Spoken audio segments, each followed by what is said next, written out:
you're bowing down to your higher potential. Your experience becomes the highest authority.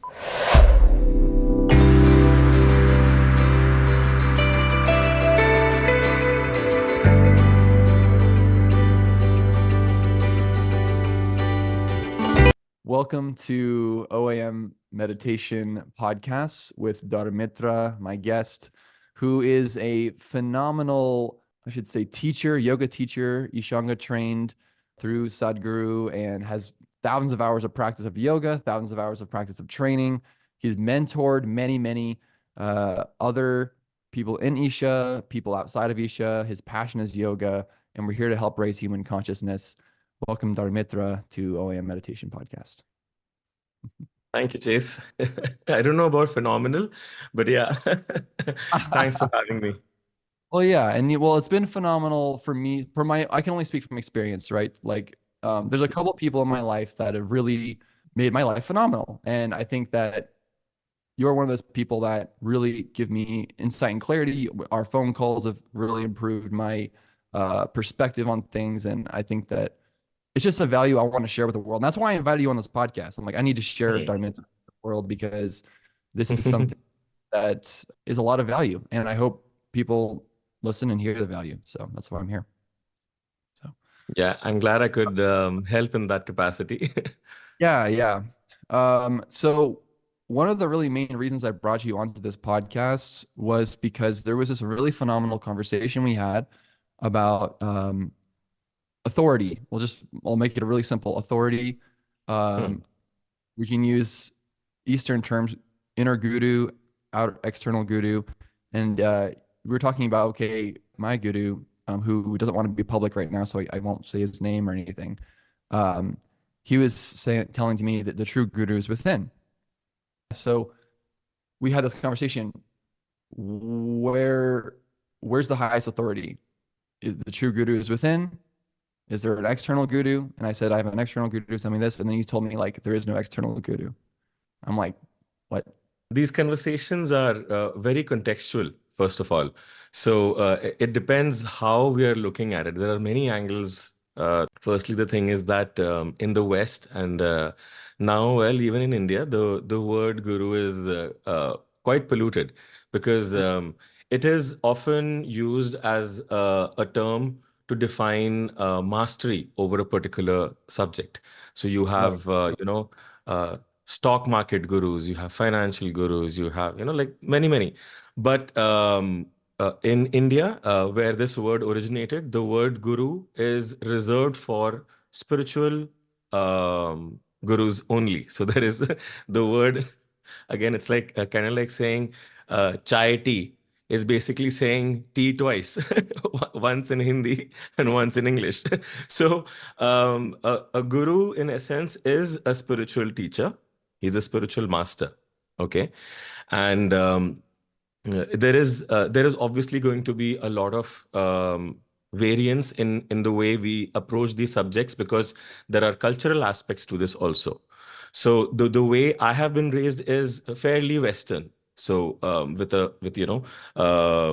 my father is a helicopter pilot. He was in the Indian Air Force. So my grandfather's a doctor. People around me are all doctors and, lawyers like that. So I've had people with a scientific bent of mind. So within this, the word guru, a spiritual teacher, does not really exist. And we have been taught to really rely on our own perception and our own senses and our own critical thinking abilities, which of course is necessary because today people cannot find even one individual whom you can trust with all your heart, all your emotions, your everything that you have, even your life partner, your husband or your wife. You have to first sign a contract that, okay, if we split up one day, you get half, I get half, or whatever you decide. So Right. I'm not against these things in particular, but I'm just defining the tendency of us today, not just whenever I say West and East, I'm not talking literal geographical locations. These are kind of thinking systems the difference in cultures. Okay. So when you're raised in that kind of an environment, when one person you cannot find, one person you cannot find who you can be sure that this person will not sue me tomorrow. This Right. person will not stab me in my back tomorrow. So Yeah. when you Brutal. cannot find one person like this, then of course you will have to rely completely on your critical thinking capabilities. And there is no such thing as trust in your dictionary. Okay, Mm. trust only comes when you're completely vulnerable and surrendered to an individual. Okay, Mm. surrendering to a Well, formless God up there is very, very easy. Okay, right. try Well, surrendering to a human being in front of you. It's very, very difficult. This is I can. how it is. Yes. So, in that capacity, when you try to understand what a guru means, Hmm. what an external guru means, that is what I'm coming to. So, Okay. a guru means that you have come to a place within yourself that nothing has worked for you, and a certain amount of Mm. humility has come in that, okay, I really do not know people. So, for example, um, if you Mhm. want to be good in marketing, you go to a marketing professor, somebody who teaches marketing. Okay. If you know how to do it, you will not go to him. You will not go to him and learn from him. You will not ask him things. You will Yeah. argue with him. You will debate with him. If you come across a marketing professor, you will do this. But if you've been humbled by the market that, okay, my business has flopped, I cannot do this myself, and now I need somebody who knows more than me about this particular aspect of life. Then you Mhm. go to a marketing teacher.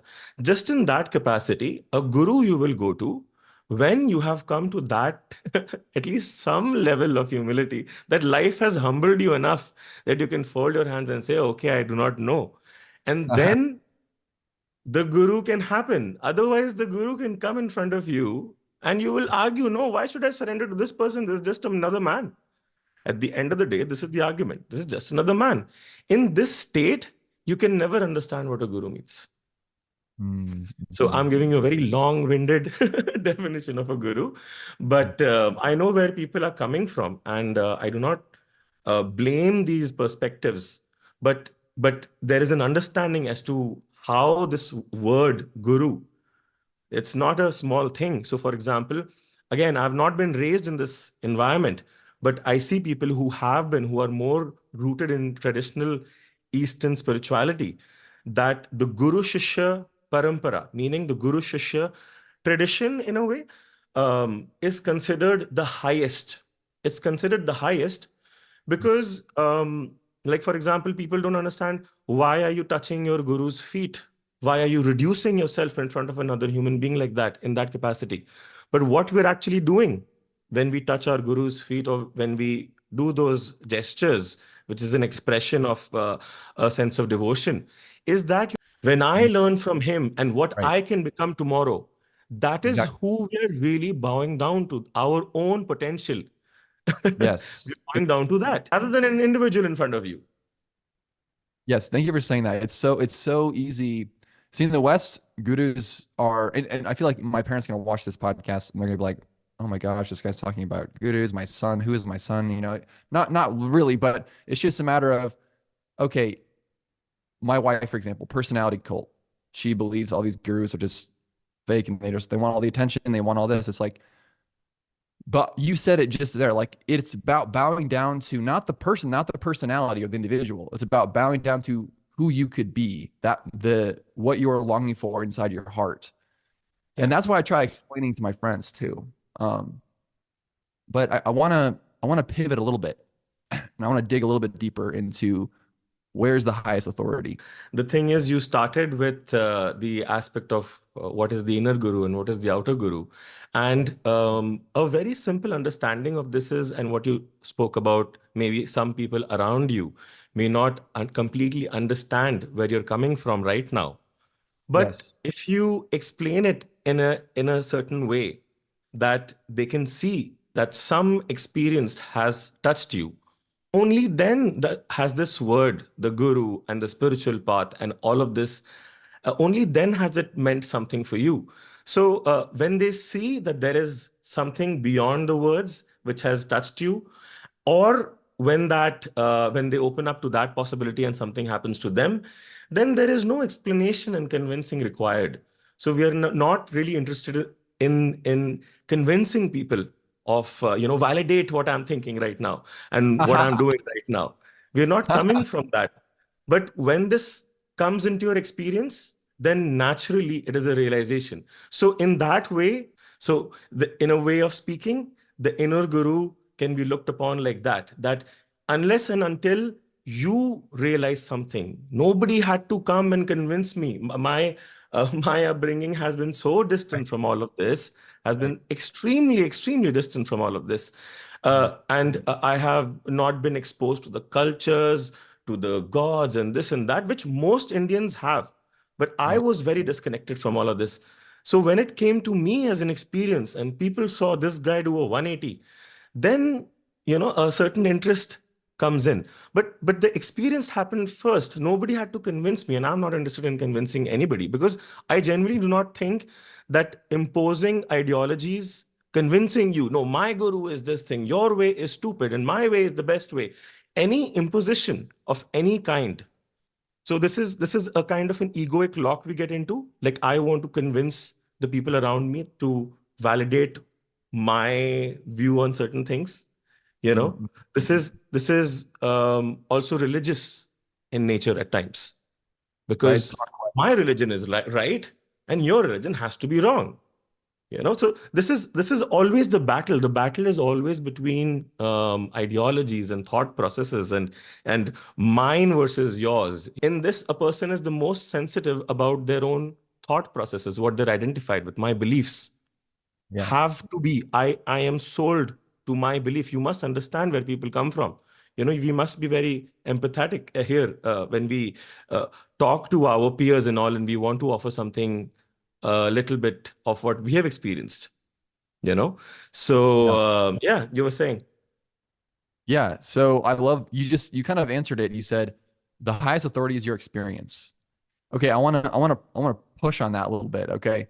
Because when someone says, "Oh, well, my experience is," and then they have some psychedelics or maybe they're not stable minded, we can address the facts, but where do we draw the line in trusting our faculties? I mean, that it's such hard skepticism to ask these questions. It's like, okay, you said we said the highest authority is your experience. First of all, I want to say I agree with that personally. All we can do as human beings, all I can do right now in this moment is speak to you from my personal experience, if I'm being honest. And Yeah. I'm being authentic to you, right? When I say inner guru, I have an intelligence beyond the mind inside of me that is guiding me. Some aspects that you mentioned. One thing about your own experience. So Right. this is a fact that we are all very alone in our understanding. Yeah. We are all very alone. So we are very limited by it. Um, I'll say this. There's one thing that does stick out to me is our intellect.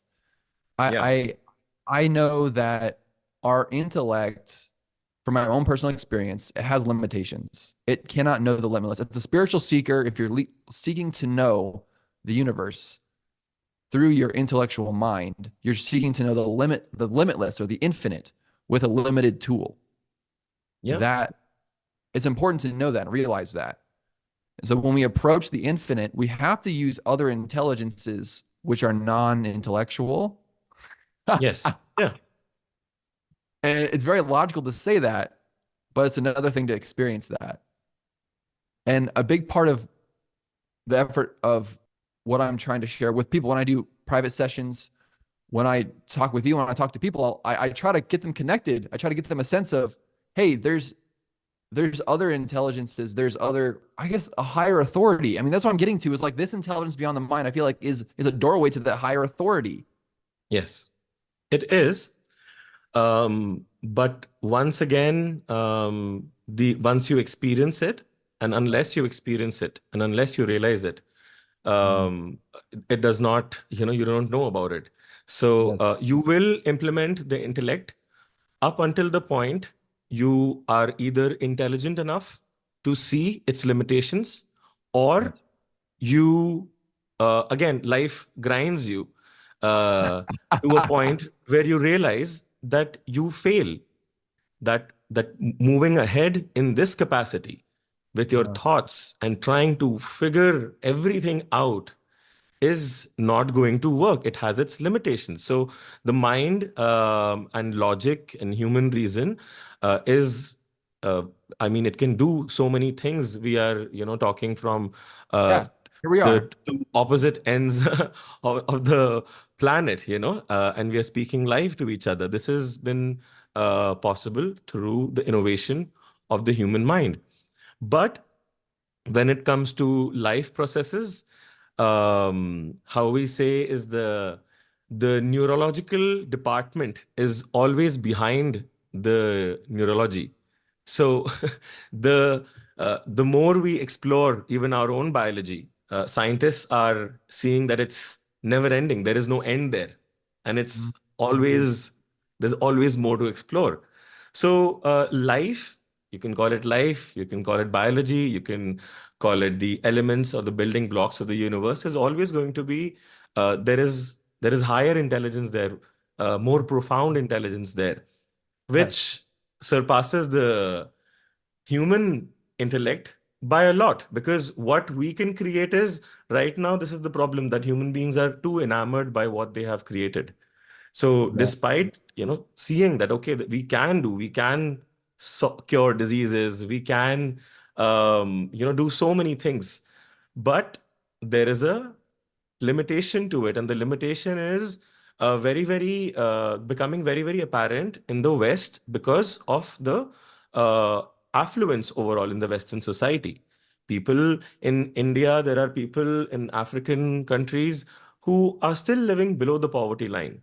So to speak to them about all of this stuff is stupid. It's not right to speak to them about it.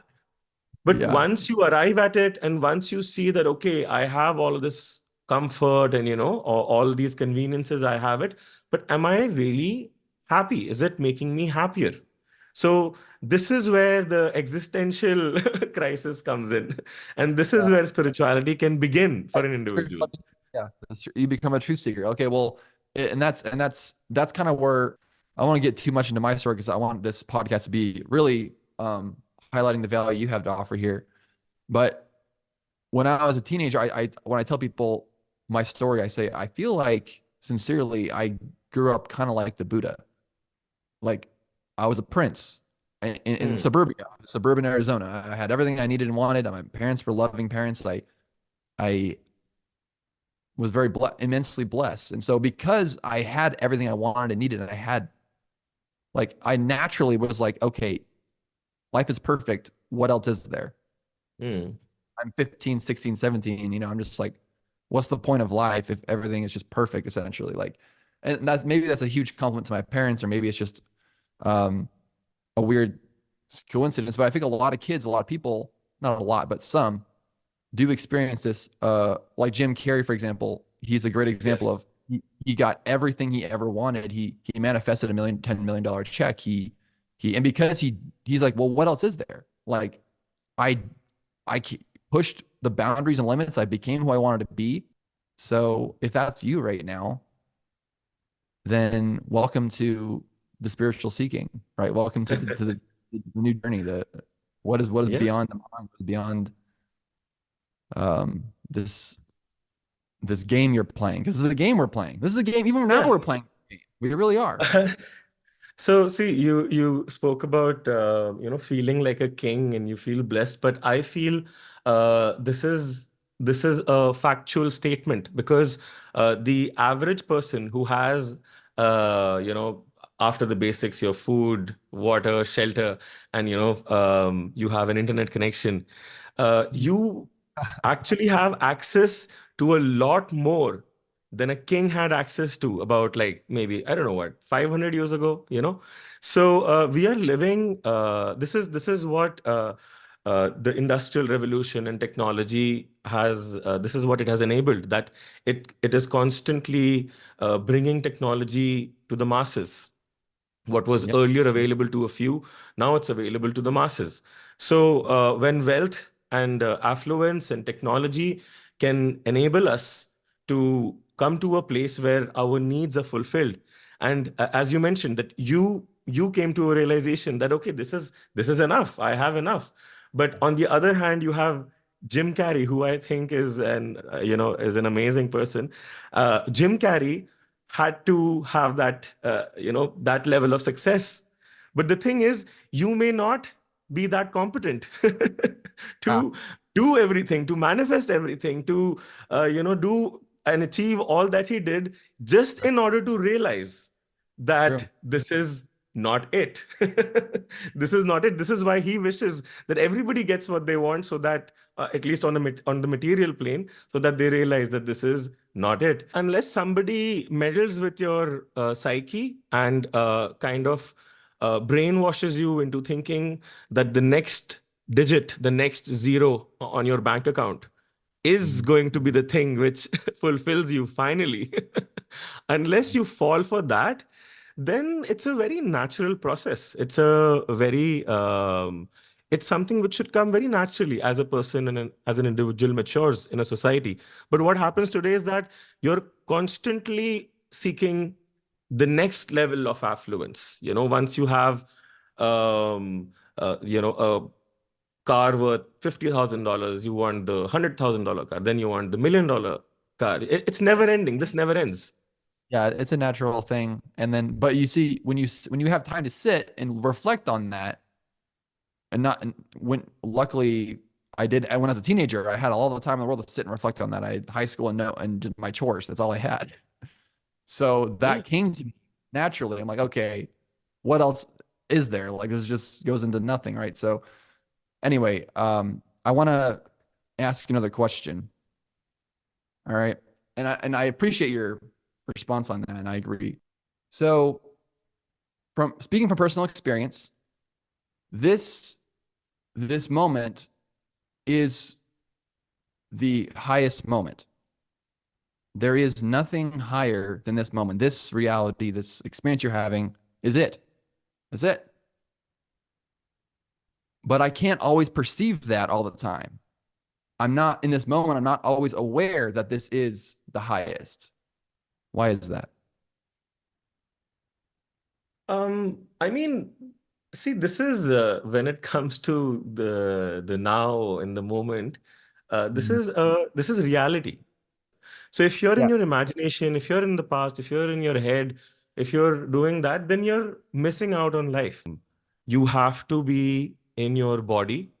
You have to be present, because this is how our intelligence functions the best. And this is where everything is happening. Everything is not happening in our heads, in our imagination.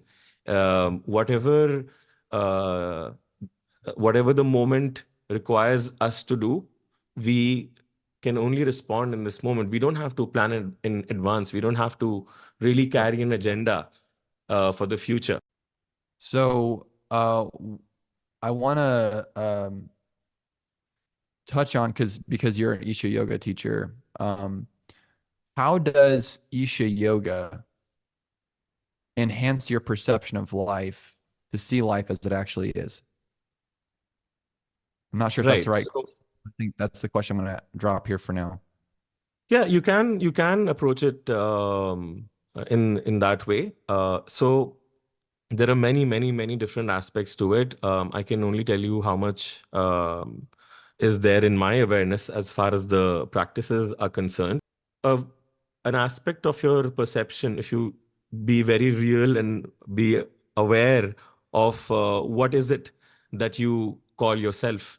So there is a physical component, your body is there, you're very aware of your body. Then there's a thought process, so this is the mental structure. Then there is the emotions, which is we say a deeper aspect of the thought, because if you focus on something very intensely, you will have an emotional response also, which is coinciding with the mental, whatever you're focused at. And we say behind all of this, there is an energy. So Mhm. the energy goes into the subtler dimensions. We need not necessarily go there.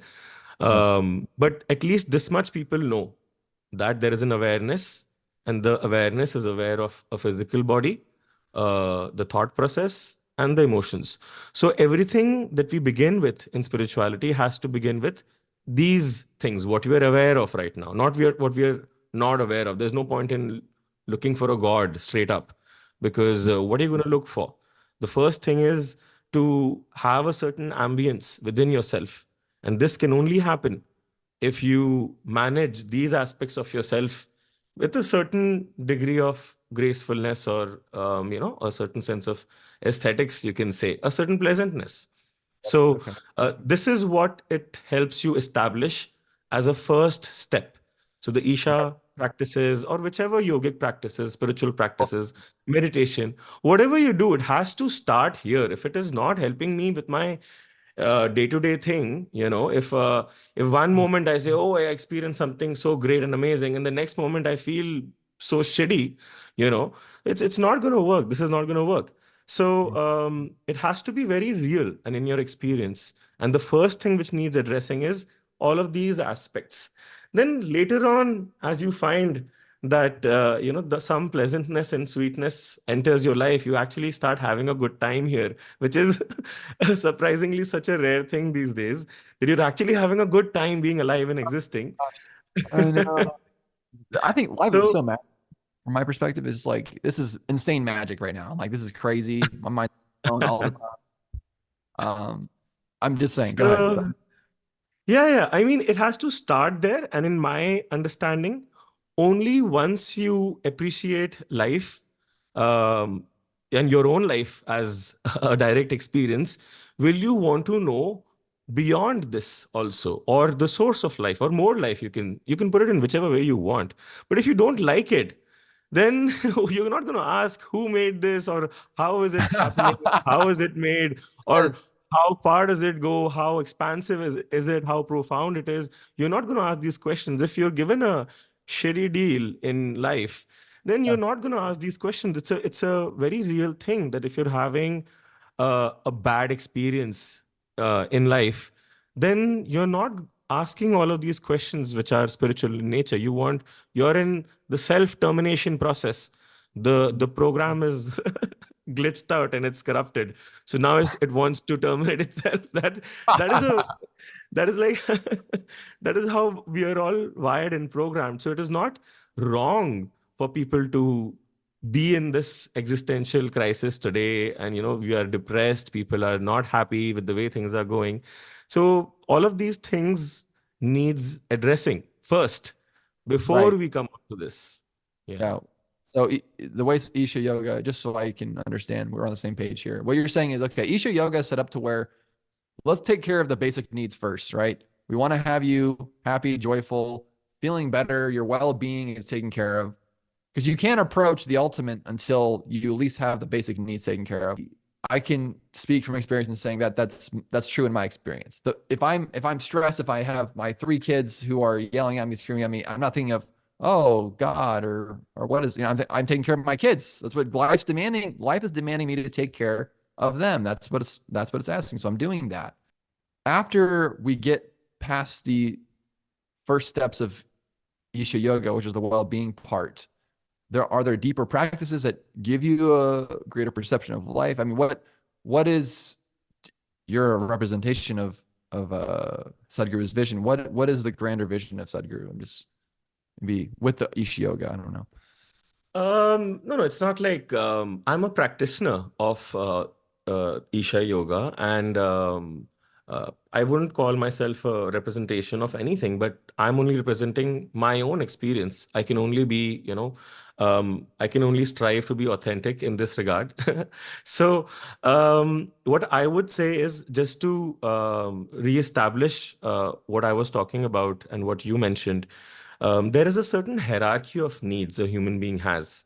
So Mhm. even if you mentioned Gautam Buddha, even if you look at his life, if you look at your own life in a certain way, unless and until you address the fundamental needs, which will first start at hunger, food. It'll start here. Unless and until you're well fed, you're not thinking spirituality. There are Right. rare beings. There have been people who have that kind of longing, and their intelligence is so sharp that they can even ignore this aspect. But for most of us, it is not possible. Let's be real. So, once we are fed, once we have shelter and all of this, then the next thing is sex. So you want to, on a physical level, the body wants to replicate itself. It's a very real thing. A plant wants to replicate itself. Everything in nature is based on propagation. Without it, this thing will not exist. Mhm. Now, once you have this thing covered, once the physical need is covered, then you move on to the emotional need. Sometimes you will need somebody to connect with emotionally and mentally. So your mental and emotional needs are getting fulfilled. Then for most people, they will have some kind of an ambition that, okay, it's different for different people. This cannot be fixed. But you'll have a certain expression. Maybe you're an artist, maybe you're a musician, maybe you're a business person. You want to do something. Your mind wants to work and exercise itself. So you do all of that. Yep. Then as all of this is happening, we hope that you realize the limitation of this. Now, this does not mean you have to be like Gautam Buddha and leave everything and go. No, that is not necessary. Okay.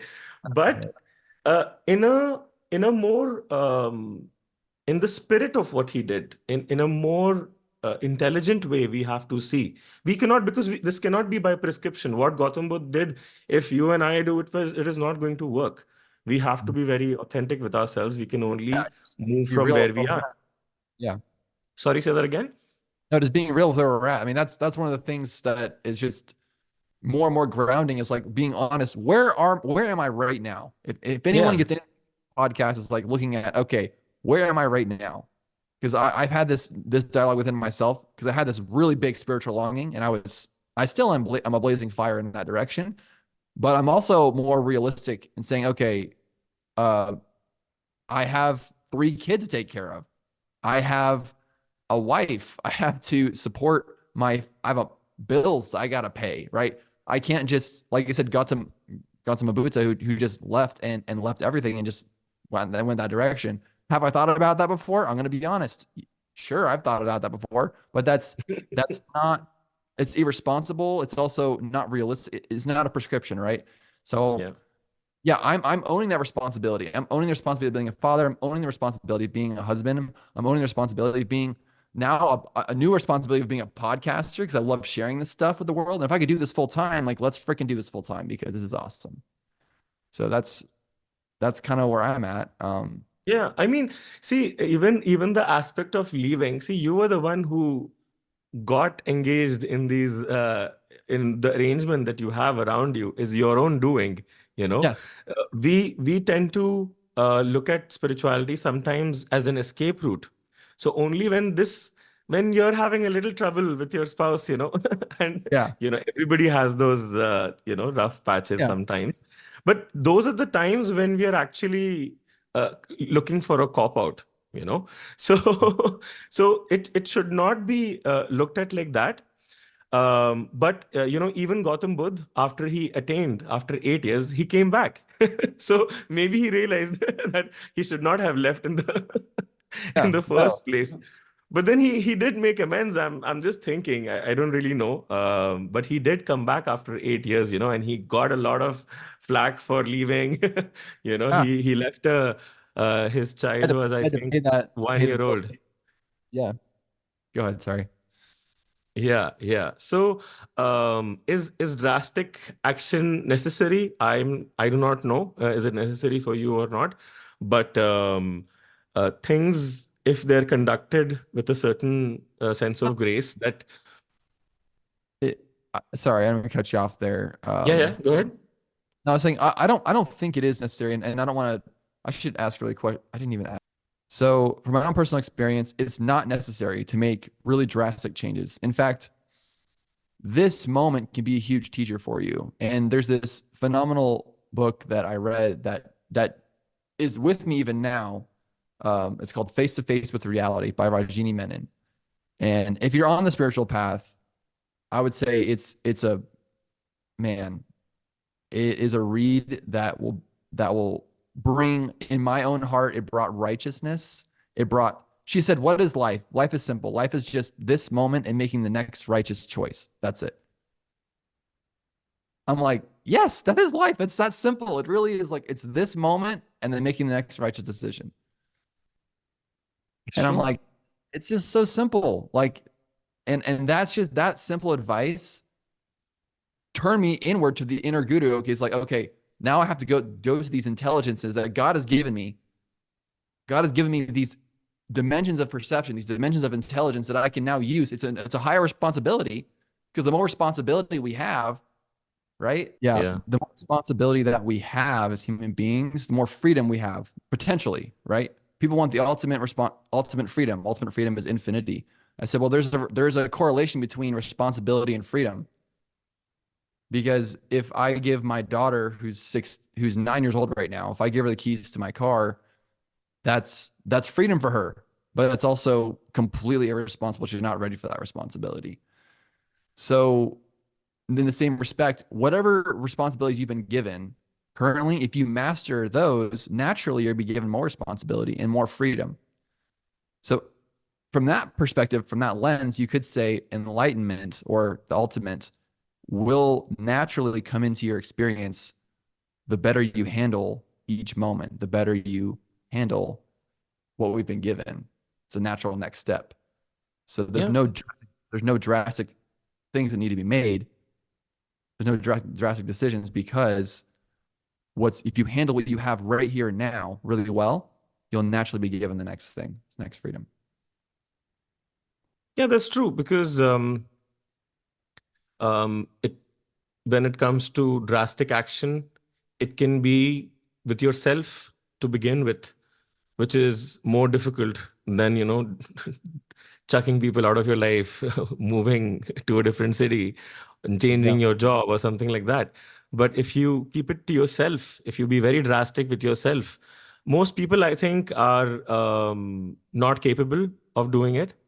But it can be done. It's not that it cannot be done. People don't believe they can do it. So if you are very drastic, like you decide something to be in a certain way, or for example, you want to approach, for example, if you're a jealous person, or you're envious, or you feel something like that, and you say, okay, I never want to feel this way again. This is being Right. very drastic with yourself. But we are always thinking drastic in a different context. You can be drastic with yourself. You can decide that doing what really, really means something to you, and investing your time and energy into those things only, and not buy into impressing other people, or what the society is saying, things like that. These are very drastic things, if you ask me. Because if you take the drastic route of leaving the America, leaving the United States and coming to India, and you want to pursue spirituality, eventually you will be able to you're going to be asked this question, that Mhm. you'll have to come around to doing this itself.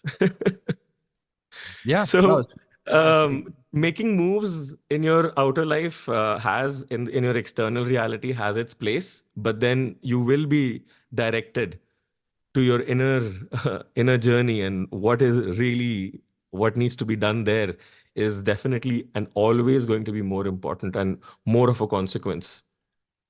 Yeah, you have to live with yourself. Okay, I want to ask a sort of a mystical question that kind of popped up after my meditation last night. Hmm. Um, so what is up? And if you don't know the answer, it's okay. Hmm. I'm just speaking from experience. The What is up with the repeating number thing? Like, you get this repeating numbers experience. Like, okay, let me explain. Um, Let me explain. yeah.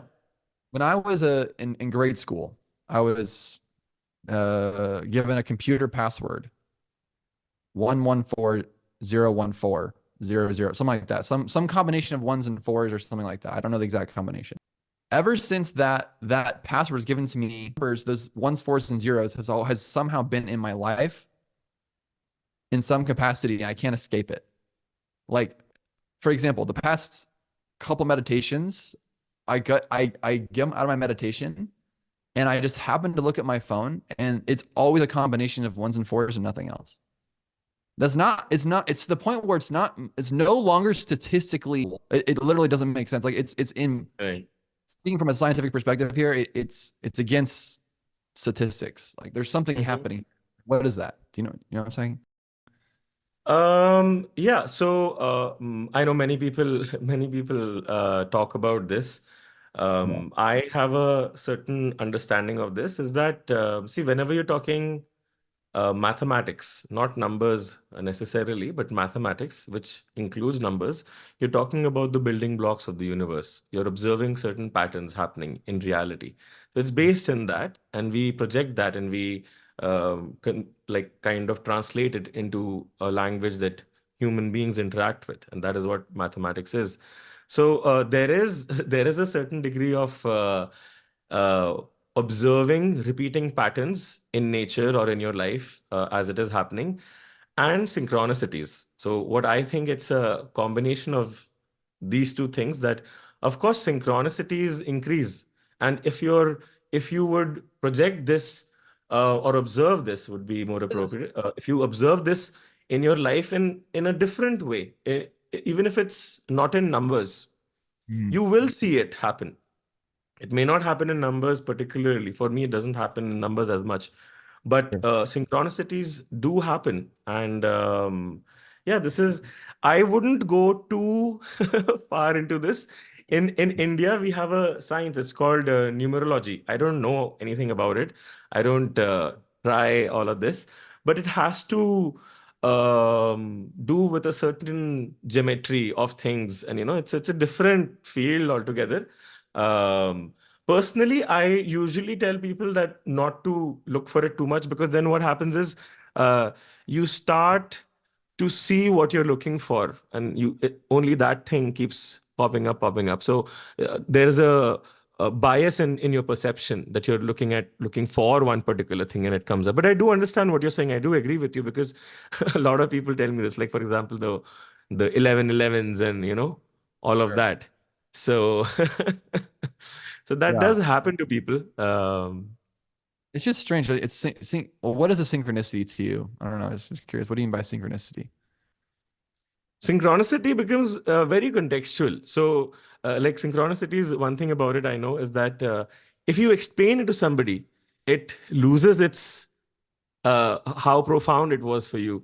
So if there's somebody right next to you, and they know what is up and what is happening, and they see it along with you, then you're like, yes, something is happening, something does, like, you know, The universe is to a living. completely, yeah, it's a way, it's a way. I mean, this only increases in frequency. Definitely. There is no doubt about it for me. This increases in your life more and more. Every moment starts to be such an immediate reflection of what you want, your thoughts, and things Yeah. converging in a way which are completely unrelated. Two events which are completely unrelated, two people completely unrelated, calling you at the same time, you thought about them, things like that, and events Yeah. and stuff like that. It does happen. It does happen. It's Yeah. you can have fun with it. Uh, I don't know what it is either, but it's good to just point this out. Like, hey, this is a real happening. It's not some mumbo jumbo, like whatever. Like, no, this is something it's real. But I'm glad you're experiencing the same thing, so I'm not alone in that. oh, it's Um, very real. Yeah. I was going to dive into some questions about temples, because there's a whole deeper side to, like, my question was, are temples just like literally truth perception machines? Is that even a thing? And that's just too wild for me to understand. But instead, I think I'm gonna ask, because I have like 30 questions here. Hold on. Oh, that's right. That's one thing I did want to talk about. This might be more of a private. I don't even know if I'm gonna have this on the podcast. I'm gonna ask a question that might not be on the podcast. Okay. Okay. So in my yoga practice, my Shambhavi Mahamudra, I experienced during the fluttering of breath a profound energy pulsing through my body, and there's so much intensity and so much energy. I internally I like can't contain it. It's like almost like bursting. But what I'm noticing recently is there's like this wind sensation, like a breeze almost. Like a breeze is on my, not my, it's kind of coming from this direction. It's coming from this direction usually, blowing this way. And there's no wind around me. This is like I did this in my parents' closet recently, and there's no wind around me, and there's like this breeze happening. And there's other strange things happening. And I'm like, can this energy that's being just so huge inside of me, can this be measured? Has this been measured? What does this look like? Is it plasma? Like, I'm just curious. Do you know about that? So questions related to the Shambhavi and anything inner engineering related is best addressed by a inner engineering teacher. But these experiences are fairly normal, Chase, because um, as you are kind of tuning in to senses beyond the ordinary five senses, Right. as you start becoming sensitive to deeper natural energies, to deeper, not deeper, well, subtler aspects of reality, then this is a very normal thing. So, what I would suggest to you is do not pay too much attention because it's happening. It's happening. It is happening. It is real. There is a magnetic and energetic field around you. Human Right. bodies have an magnetic and energetic field. Everything has a field. So it is just about being able to measure it or to see it. So, for example, if we did not have a device to measure IR, infrared radiation, infrared waves, or we did not have a device to see ultraviolet waves, we know the visual spectrum is a very thin spectrum of light, which human beings are able to perceive through their eyes, and we interpret it as visual stimulus. And like that, there is a thin spectrum of energy which we called sound, which our eardrums are able to perceive, and this is what human beings perceive that energy as sound. We perceive it as that. Right. So unless and until there are tools with which you can perceive beyond your senses, which are like electronic tools, gadgets and stuff, Yeah. um, if you can perceive it like that, yes, you can bring your system, the human system, which is the most advanced instrument on the planet. Right. So you can tune it up to a place where it can perceive all of this. This is what it is all about. Only when you start perceiving it, perceiving all of these things, and you got to be very okay with it. Because if you're initially Yeah. you experience something new comes into your experience, you get excited about it because it's nice, it's fun that you experience something a little beyond the ordinary for the first Yeah. time. But it, but Right. but but soon you have to get over it because it will distort you moving ahead, moving further. What it Yeah. really means. Okay, what is it? Okay, I feel this. What is it? Yeah. You have to study it. It has to be done in a very surgical way. Yeah. And I like that you said that because I know that like I think we're pretty much on the same page. I definitely feel this energetic vibe with you right now. Like I feel like we're on the same page. And I know that like you said on the last coaching call we had about the culture at Isha not really paying attention to experiences. That's great wisdom. And Yeah, I mean, not paying attention, but not making it into something like a big deal or something, right? yeah, but also I think that this is important. It could be additionally a quantum leap in hypothetically, I'm just saying this because this could be a quantum leap in our understanding of the human system if we do point sensors in the right direction. If I was to point a sensor, I had a conversation just yesterday with a guy who builds custom hardware. And I asked the same question to you just now. I'm like, hey, this is what's happening to me. Where do we point the sensor? Basically. He's like, I don't know where to point the sensor. Because he doesn't even, this guy doesn't even meditate. Um, but he's actually a really brilliant guy. Um, and and if I was to ask you the same question, like, okay, if I'm gonna bring this to the Western world and begin to explore this, what would you do? Like, where would you point the sensor? What sensor would you point?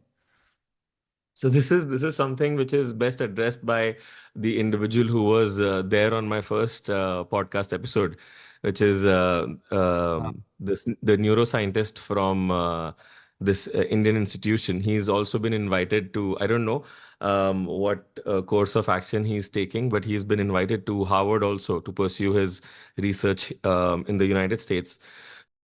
So this is what this is his department, that Yeah. they are studying the uh, kind of the neurological implications of Mm, spiritual practices and mm. what changes are happening in the brain. So that is one way of going about it, that you're able to clinically show that I honestly get the sense, I could be completely wrong. I think the nervous system is a better, because there's a certain refinement. If it's about perception, isn't all of our perception come through our nervous system? I mean, at uh, some point, no, physically, supposedly. supposedly, yeah, yeah. Good point. But there's a certain. What about this aura photography? Have you ever Hmm. seen this Curlin photography? I've Whatever. heard about it, yeah. I don't It, know how valid it is. I guess it's really what the research just shows. I don't know for sure, but it's plasma photography. So you're taking a Mhm. picture of the plasma. And I'm like, what if just these movements that are happening inside the body, it's just I'm just this wind I'm feeling, it's just the movement of plasma through my body. What if it's just that simple? That'd be awesome. I wouldn't call it plasma, because plasma, as far as I know, is defined as the fourth state of matter, which beyond solid liquids and gases, it's considered the fourth state of matter. It is what is around our spaceships as they re-enter the Earth's atmosphere. It's basically electrons moving at a very high pace. So I don't know if you would call it that. But yeah, there are energies. I mean, you can experience it. It is a lot easier experiencing it and all. And the when it comes to the scientific aspect of it, the tragedy is that people are only interested in it if there is a technology which can be extracted from it. So Mm, technology is you're using, see, science is knowing how the universe works, how physical reality or biology is. It's an understanding, whereas technology is how to hack it to use it to your benefit. So science would be observing what a tree is, but technology would be chopping it and making it into a chair. you know yeah, so unless and until there is a financial incentive behind the research, yeah. which right now the financial incentive is behind military technology. So unless and until you can kill somebody from far enough, kill enough number of people, unless it is that, then it is of no interest. People are not willing to explore it. You could also say it's a way to protecting. It's like a way of preservation too, like a bullet vest, right? If you have a really really nice Kevlar vest, it could also be. Yeah, but where would you wear a bullet vest? In a war zone, you're intending on fighting, you see. Yes, yes, So it yes. So goes hand in hand. yeah, yeah. I just mean that. Um, I don't know. I think Isha Yoga is going to be around for a while, and this is something that is going to slowly. People are going to see more and more that this is yoga that brings well-being. Right. Step number one: just take care of the basic needs right there. Um, and when that door opens and see more people are doing these yoga practices for well-being, then naturally we're gonna think about what's beyond, like we talked about today. So it's exciting, man. It's exciting. See if I have any more. Do you have any questions for me, Don Mitra, while I go through here?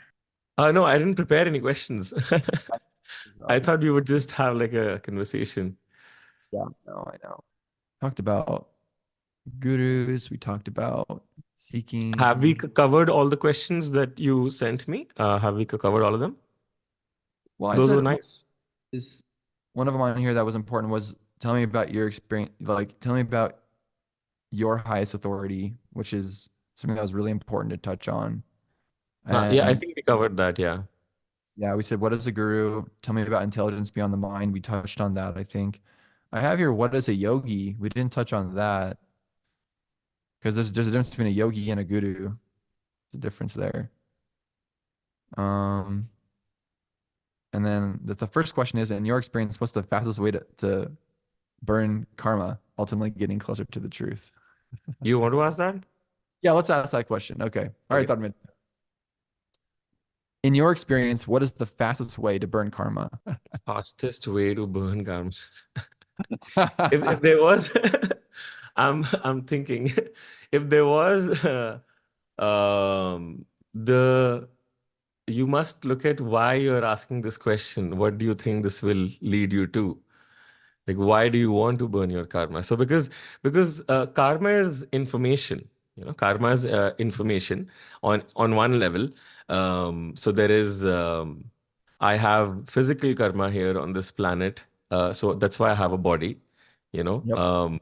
Also, like that, there are different layers of information. There is, you can call it as genetic information. It's stored in many different ways, and how we look at it in terms of spirituality is that once you um, are free of distortions. So, for example, if I have a certain agenda, so if I have an agenda to say exploit you financially, then I am hell bent on fulfilling that mission, right?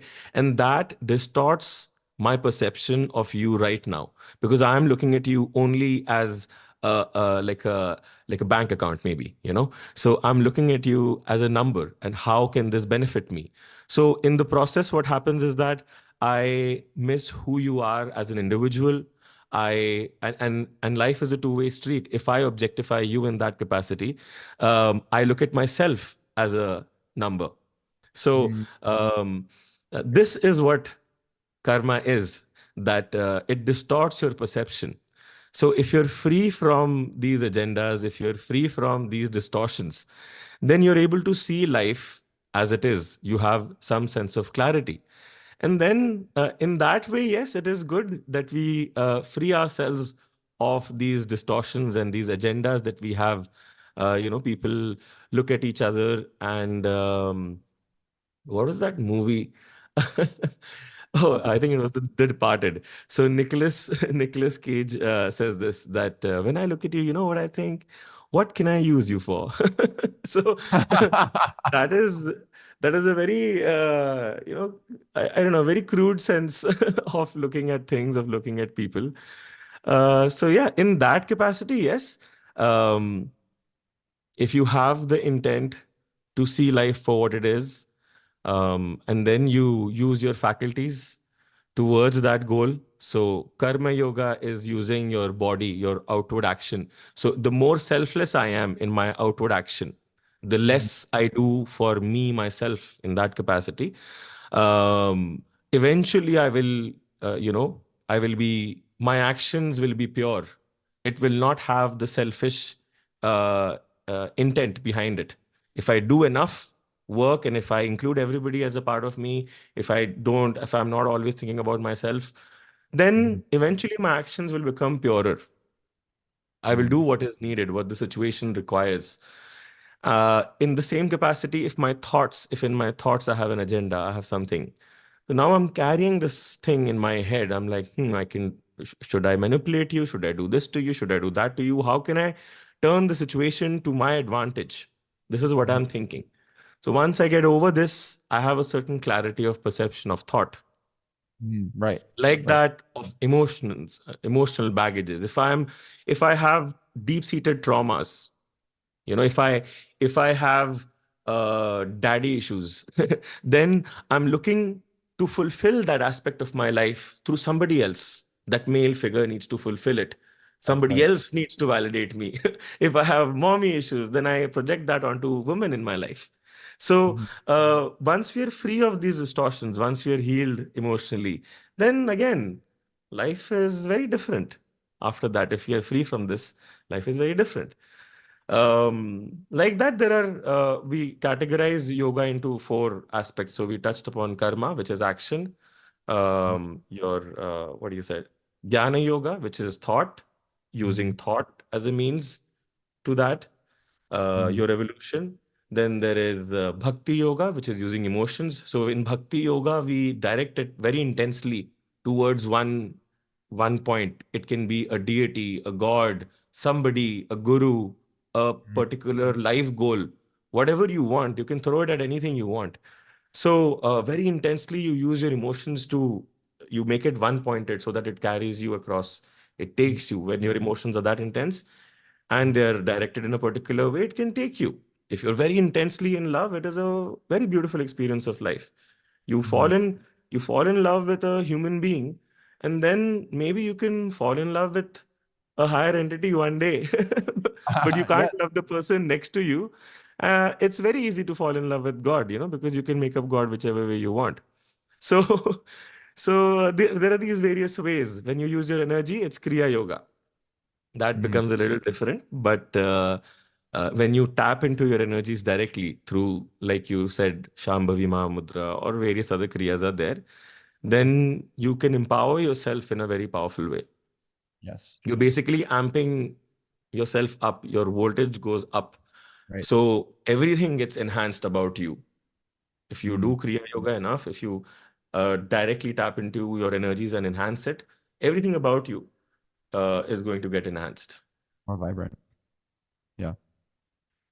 So honestly, I'm not 100% sure if you answered the question in your experience, what is the fastest way to burn karma? But you did give a phenomenally beautifully exposition of the four yogas, and that will be very valuable actually. Um, okay, let's do two more questions and we'll wrap it up. What do you think? Yeah, sure. Okay, cool. I have a question. You can go on for as long as you feel satisfied with the content that you have, because if you chop too much of it up and you don't have usable content, I Mhm. wouldn't want that. So we can go on if No, you want. whatever you just said just now was beautiful actually, and I could see that being really beneficial to people. Uh, I have a question here. Does Isha Yoga practice enhance one's perception with the goal of perceiving life as it actually is? We touched on that. Awakening. See, let me speak from experience for a second here, because a lot of these questions are coming from something deeper, right? So when I was a teenager, I saw that my intellect can't know this life. And I had one burning question. What is this life? What is this experience I'm having? Well, I don't even know that I still don't know what this experience is. Do you know what this experience is, Dharmitra? So I couldn't know with my intellect, so I threw my intellect out the window. I'm like, boom, it's gone. All right, but I still am burning to know. But I have to use something else, and so that's when these experiences of not what do you didn't you said not to use a term samadhi. So I could say union You can say or whatever not. you want. You can call Yeah, it a I think higher state of yeah, like meditation, a high state of meditation. yeah, whenever these experiences they came into my perception where suddenly what was me was this cosmos became me, or I am this universe is me, like this union, Hmm. this You experienced a sense of oneness. oneness. Yeah, this oneness. Hmm. And to me now after that happened, this happened to me dozens of times, 15, 16, 17, completely random. I was one of the times I remember the most is when I was in having an argument with my wife. In the middle of an argument, she was crying to me. I ate a bite of Chipotle burrito and I snapped into this union consciousness or non-dual consciousness, whatever you want to call it. Hmm. And just bliss, tears, couldn't hold myself together. From that, all these questions and why I'm here now is really an inspiration of seeing reality as it actually was. That's the only way I can phrase it to you. I saw reality as it actually was. And I was no longer my mind, my body. I actually had no thoughts. There was a total sense of completeness. Completeness that is, and there's really no words for it. It's beyond the mind.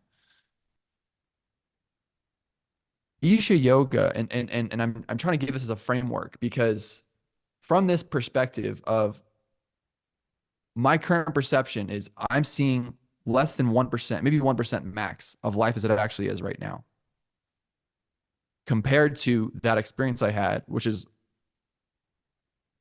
I don't know, it's probably not 100% because the game goes on forever, but it's 100% compared to what it is right now.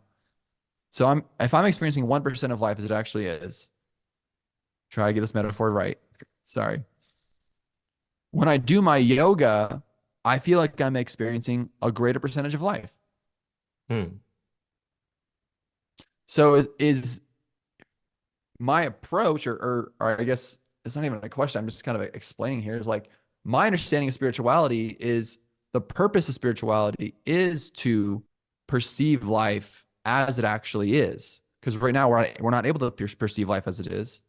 We have all Yeah. these, yeah, we have all these karma, we have all this. The game is so entrenching, bummer, but we have tools to and people in our lives to slowly unentrench ourselves and bring us back to sanity, bring us back to clarity. So for me, my personal experience is Isha Yoga enhances, like I said, turns the voltage up. It enhances my perception and enables me to see a higher percentage of life, getting me closer to the truth. And that's not a small thing. That's a big deal. No, it is not. And that is essentially what spirituality is. That, again, I always like to, instead of saying spirituality, do you want spirituality? Do you want to walk the spiritual path? No, you say, um, do you want a bigger slice of life? Do you Right. want to know more? These are more relatable questions, and it is actually like this. So you're as we were talking about it, that to amp it up, and you were saying you're talking about it just as a reference in terms of the percentages that Yeah. when you're normally what it is that your brain is a very in a very low tier of thinking.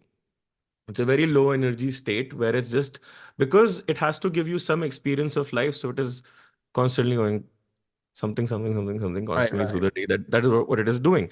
But for example, if you've ever done bungee jumping, or if you've ever jumped out of a plane, then you'll realize suddenly your mind is gone and you're really in the moment. There is nothing required. If you stand on the ledge, even on a diving board, which is about say 12 feet, Right. 15 feet high. I mean, most people don't appreciate it. I mean, it doesn't look that far up, but once you step on Yeah. the Once edge, you're on top of it. Yeah. Yeah. Yeah. it's it's pretty intense. Like you see the pool is like a tiny little matchbox, like a tiny little square, and you wonder if you're gonna end up in there or outside. So Yeah. in moments like these, which are very high intensity, sometimes it is when you're playing a sport, you know so in these high intensity moments, you'll see that the mind goes zip. It doesn't there is no need for it to have that for us to have that inner monologue, Yeah. which Yeah. is which is usually the what we call is the default mode network. In neuroscience we call it that. Right. That is basically you're unaware, and you're just going on and on and on in your head. You're arguing with somebody, you're thinking what you're going to do. It's just a very low energy state. Now a friend comes to you, they pounce on you, somebody surprises you, your cat jumps on you, or somebody hugs you out of nowhere, you Right. surprises you, life surprises you in some capacity. Suddenly you're snapped out of it, and that is a higher state of being than intellectualizing things constantly, analyzing things constantly, or doing all of that. So that's why Sadhguru and in Isha Hatha Yoga and everywhere, sports is Yeah. considered a very spiritual thing, because you're in the moment, you're joyful, you're not thinking about some goddamn agenda that you have, some anxiety. You're in the moment completely. Now, when you want that really, really high and intense state of functioning, Yep. and you're relaxed and you want to be joyful, when you start bringing that into your normal day-to-day life through your day, if Mhm. you're brushing your teeth and you are like that, well, you're maybe not be as like hyped Yeah. up about brushing your teeth, but but within yourself you You can are in a experience brushing certain your state. teeth as a miracle, right? I mean, you can experience it as a miracle, brushing your teeth. It's possible. Yeah, I mean, Well, it's a you have to see, you have to come around to experience the mundane aspect of life, and you mhm. have to see it as profound in some capacity. You may not be, but within yourself, you can hold it in a certain way. Because if it does not come into the mundane, if it does The- not you, enter you, into the mundane, then it's not sorry, very real. sorry, you cut out just for a Sorry? second. I do apologize, cut you off. You cut out again just for like a second. Could you click back like one Okay, sentence? okay. Yeah, so if we if the profoundness of what spirituality has to offer you, if that profoundness does not enter into the mundane aspects of life, then spirituality would have failed. It is a Yes. failure. You haven't really seen it yet. Because unless and until those things are, it should leak into every single aspect of your life. If you're only very, very, okay, fine, we'll give it to you that you, struck upon this very powerful state within yourself. It was very magical for those 15 minutes or an hour or 2 hours. You meditated once, but Right. beyond that, what are you gonna do? You need to go to the bathroom next. You need to go sleep. You need to go change your clothes. You need to cook your food. Your dog shits somewhere. You got to clean that up. You you have to have that experience almost like infect it. Your whole life should have a certain fragrance of your spirituality. Unless and until you have arrived there, I would say you need to go really, really hard into it, because once it starts entering into every single aspect of who you are, and then as a consequence, it starts reflecting in your actions, in your thought processes, in your emotions. Everything takes a very beautiful turn. Everything starts to become a very beautiful experience, even if you encounter a very tragic experience, even if it is death, even if it is disease, all of these things also, you will be sad, you will cry, you may still get depressed, but there will be this profoundness to it, and you will Yeah. know it. When you have that, you will know it. Like on a roll, man. This is amazing. Thank you so much for see, that's what I'm talking about. This is why I invited you to the podcast, because that was just everything you're saying is something that I have not been able to express out loud, and you just expressed it. So thank you. Yeah, Um, I feel these things are rarely very fancy things. Oh, I went to planet so and so and I met a Zlorbian something. It's like, if you no, talk about spirituality in like very fanciful terms, I feel it loses its realness. So whenever I feel that uh, I am resonating with a spiritual teaching, it is usually something which I have known in some capacity within me. It is there. You feel it. So in that way, it is always a realization. It is not an achievement. It is not an attainment. It is not this gold medal you get to pin on your chest and call yourself enlightened or yeah. something like that. Oh, It I is think, always a realization. yeah, and I think enlightenment really is more in the direction of bringing spirituality into every day, making it real. You know, bringing that bringing that sense of profoundness into as simple as this conversation or just doing day-to-day stuff, picking up the dog poop, right? Like that is kind of the point. It's kind of the point. Yeah, I Um, mean, and if enlightenment, I don't know what it is again, but yeah. if it does not have to do anything with this, I do not want it. Yeah. Yeah. Awesome. Hey, I think it's a great way to wrap this up, actually. It's a great way to end on it. Thank you so much, Dharmitra, and honestly, shout out to Mike Boyd too. Mike Boyd, my videographer, who set up this really beautiful, very professional setup for my first episode. Dharmitra, if we want to find you, if we like what you had to say, we want to hear more what content you have and help us get closer to whatever it is we're seeking, where can I find you? Well, you can watch my videos if you want. So, Good. that's one thing. And yeah, maybe you can, leave a few of my links in the description. Yeah. And yeah. Okay. Yeah. If you want to find Dharmitra, he has a YouTube channel called Yogis Pod.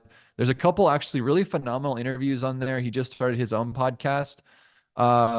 One of the most recent ones, how do you say his name? Guru Pashupati. What is it? How do you say Guru it? Pashupati, yes. Okay, Guru Pashupati. That interview by itself. is just gonna blow your. I mean, it blew my mind. I love having my mind blown. My mind's already being blown all the time, but to be blown at that level, just like such a treat. It's like, wow, it's so fun to have my mind blown so intensely. So thank you for that interview, and go check out that interview. And yeah, thank you so much for your time. So hey, have a blessed day, and we'll continue to raise human consciousness together, man. Yeah, yeah. All right, Chase. Bye All bye. right. Take care. Thank you. Bye bye.